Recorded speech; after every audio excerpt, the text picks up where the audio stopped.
we are ready.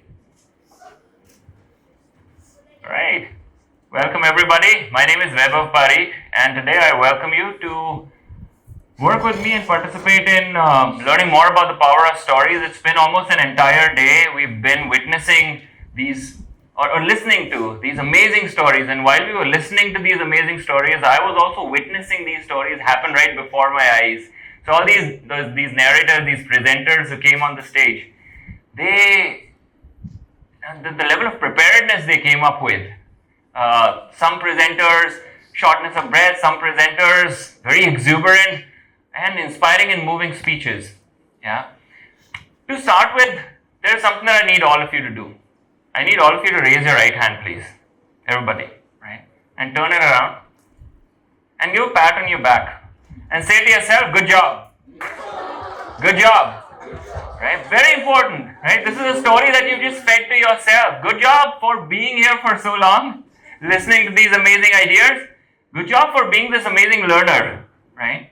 Now, the next thing that I want you to do is close your eyes, but don't fall asleep, right? Close your eyes for a moment and visualize it with me. Consider, imagine this. You are sitting by the side of a mountain, right? Or at the edge of maybe a valley. It's pitch dark, past midnight. And you look upward. Right now your eyes closed, but when you look upward, when you're imagining, your eyes are wide open. And you see a blanket of stars. And these stars, these are the stars that have been narrating stories and guiding path to these travelers and visionaries.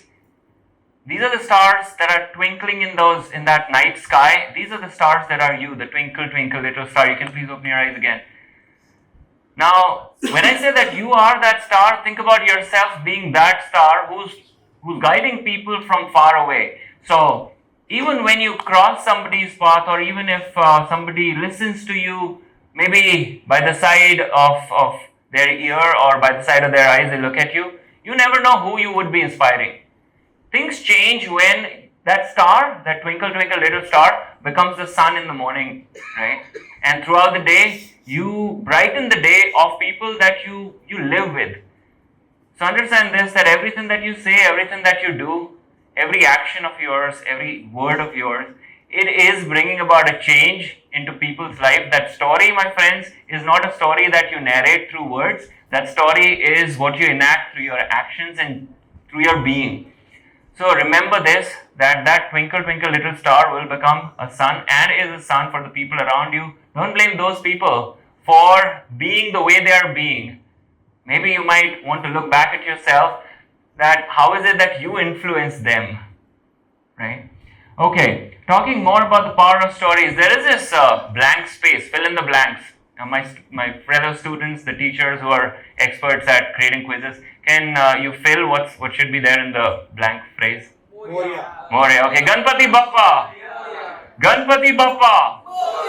There you go. Right, there is a story that has moved us, and we, without thinking much, have accepted that there's this gentleman with an elephant head guiding us.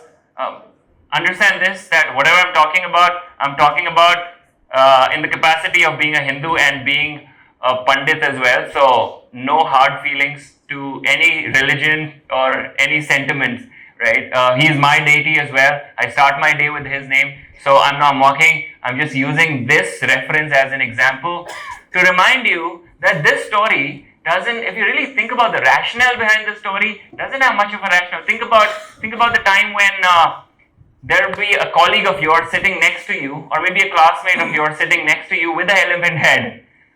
How inconvenient would that be for you, right? But we are still okay to accept that there is such a creature who exists. Has anybody ever seen such a creature? Elephant head, human body. We have accepted this story because stories don't have much of a rationale. Stories have a lot of emotions, and that is what drives us, that is what guides us. That sun that I was talking about, you may not influence people through words as much. You would motivate them just by your presence. Like one of my family members came over to guide me, right, just to motivate me. So your actions matter, right? So remember that. Talking about Ganpati, there's another phrase that I would want you to fill for me. क्योंकि सास भी कभी. Wow. Oh my God, today's generation, you know this? This is definitely one of the most powerful stories then, right? And in the oldies, I wouldn't say oldies, but people my generation, the ringtone might be ringing in your head, right? Right? Yeah. See, I haven't used the jingle because I don't want any copyright infringements when you post it on YouTube, right? But there's this phrase that I mostly talk about when I talk to people, that the stories that are narrated by the mother-in-law to the daughter-in-law are then going to become the same stories that the daughter-in-law would narrate to their mother-in-law, and that is how generationally we keep passing on these family stories, and then that very integral family culture remains intact. There's this phrase that I read in Tarana in Hindi, यूनान मिश्र रोमा सब मिट गए जहां से, कुछ बात है कि हस्ती मिटती नहीं हमारी, right? It is these stories that have been passed through generations. However, things are changing a little. Things are changing a little because now it's not the Sasuma story that the Bahu is narrating to the other generation. The stories are changing now. How many of you remember those phrases that your great grandma or maybe your grandma is what I would say, because that would be your mom's mother-in-law, right? How many of you remember those phrases that if you do, then you are narrating the right story to your kids, right? However, there's another important component that I would want to bring about, that when we think about stories, we start thinking in terms of right and wrong. There is a protagonist, there is an antagonist. And if I said that you are the story in yourself, then always remember that you would also be playing the role of a protagonist in somebody's life and an antagonist in somebody's life. For somebody, you would be the best person out there, but somebody, you would be that chachi of the house that nobody loves. You know what I'm talking about? Right? The chachi that your family doesn't talk to anymore. Right? Yeah? Some of those guys know that I'm talking about. No, it's not your chachi, right? Neither mine. She'd kill me if she gets to hear this. So these stories are changing, and this is where I need all of you to think about the stories that you are passing on to your generation. And then when you blame your generation, in our generation we were this way and this happened and that happened, and now today's generation, my friends, today's generation is a replica of you. If not today, they will become a replica of you. That is the power of stories. I saw my grandpa reciting this Sundarkand for 2 hours every day. I never thought that I might become that person who would be. I am that person who would never go to a temple. But now when I come of age, I realize that maybe this is something that I would start doing maybe in the next few years, because that story is so potent, so powerful, right? You are all passing on these stories. This time I'm not going to be asking you to fill the blank out there on the slide, but fill the blank that exists in your head. Who wrote your script? So take a moment and for a moment reflect upon the script that you are carrying forward. Right? There is a psychological term that goes script analysis. There is this very simple concept called transactional analysis by Eric Berne. He wrote a book by the name Games People Play. Beautiful book. Simple, very simple language to talk about and to explain very deep and profound psychological terms. Talks about the different ego states that we operate from. And one of the parts of the book is also the script analysis. It says that our script gets written by the time we turn 5, and then it only keeps developing onto the same script. So there are 4 life positions that this guy talks about. Either we develop a life position that is lose, win, I lose, you win. So people around you who you see are those meek ones. They would agree to anything that you would say. Even if you don't say it, they would still agree to it. Those are the people, they would follow the lose, win, I lose, you win, I am the goat, you are the lion, eat me, even if you would want to go ahead and talk to them as a human. The other script that people follow is win, lose. I don't care about how you feel. You got to do what I need you to do. Even if I don't need you to do it, you still got to do what you think I might want you to do. Right? And I know the personalities in your life that you might have come across who follow the script. I win, you lose. At the cost of relationship, things need to get done my way or take the highway. Yeah. This is other script that people follow, and that is lose-lose. I don't care who wins. I'm that guy who loves to crib. So let's quarrel. Right? And I know some of the people that you might be thinking about, those people that you just want to ignore and escape. Right? You don't want to see the face of. Right? You don't want to get in touch with. And then the fourth life script that people follow is win-win. Everybody would love to follow a win-win script, yes, no? Yeah. I win, you win. I become the horse, you ride my back, I'll take you to places. Or the other way around, right? You become the horse because you got that capability, I don't. And I know where to take you to, we'll find water together, we'll quench our thirst. So I'll guide you. So always remember who wrote your script. Whose language are you narrating? I'm sorry, one second. Yeah. Whose language are you narrating? In most cases, I'm sorry for putting up a female's face there, right? So the script that people follow of feminists, I follow the same script. So my wife is more empowered than I am in my house, right? Yeah. And I'm pretty sure that the way the world is, that's how it would be. So whose script are you narrating? Who's writing your script? Become aware of it. And while you become aware of whose script you are writing, or who wrote your script, always remember that how much of the script are you carrying forward, and the same script you are using to write somebody else's script as well, right?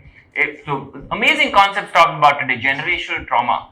You are the person who can break yourself free from that generational trauma. Because my mother did so, it happened to me, I'm a victim. It is okay. It is not my mother who needs to be blamed. It is maybe her mother, and maybe it's not her mother who needs to be blamed. Maybe it's her mother's mother. Maybe it's the same story that was narrated through generations, but now I've got the choice. And that's where I need you to know about the power of stories and use the power of stories. You cannot change what is written, you can always improve the script. Right? So remember whose script are you writing? Now there is war going on in the world. I hope everybody is aware of it. Need not say, amazing intelligent people. What is happening with Russia and the other country, Ukraine? Right?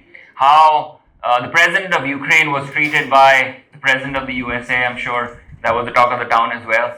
Right? My brother and I, we were like, whoa, he did it? He did it? He left without feeding him? He was his guest, right? So, that's the Western world. And now this is where I'd take the opportunity to talk about something that is very personal. So I must thank one of our fellow parents who I was talking to. She apparently left. But while I was talking to that parent, and that parent said that, Vaibhav, if you think something is right, you don't need some scripture to validate that it is right. If it is your philosophy, it is your story, it is okay to share. And hence I take the opportunity to share something that is very personal. When I say very personal, it's completely my story. That is not going to be a mystery anymore. So please don't go back finding reference to this story. Right? Now this story or this script goes like this. That back in the day, long time ago, some scripture said that humans and aliens lived together. And hence the elephant head. Right? Maybe one of the aliens. Right? For all you know, that's how aliens are portrayed, right? So there was this time, and all of them wanted to live at such a place on this earth that had abundant resources, and they found this spot, India, and they came here. But then there began a fight for resources, because this place has abundant resources. The West or the other parts in the world, they did not have resources that abundant, and fuel was apparently not the last thing that they had to worry about. So the Arabic countries, Kuwait dollar, the Kuwait currency wasn't as expensive as it is today. So in desert, in barren lands, people were living, and they all wanted to come here. And here, people with their arms wide open welcomed everybody because there's this one narrative that here people followed. I'm sure everybody would be able to fill in the blank. Vasudev? There you go. See, these are the. Now, how long ago do you think this phrase might have been coined?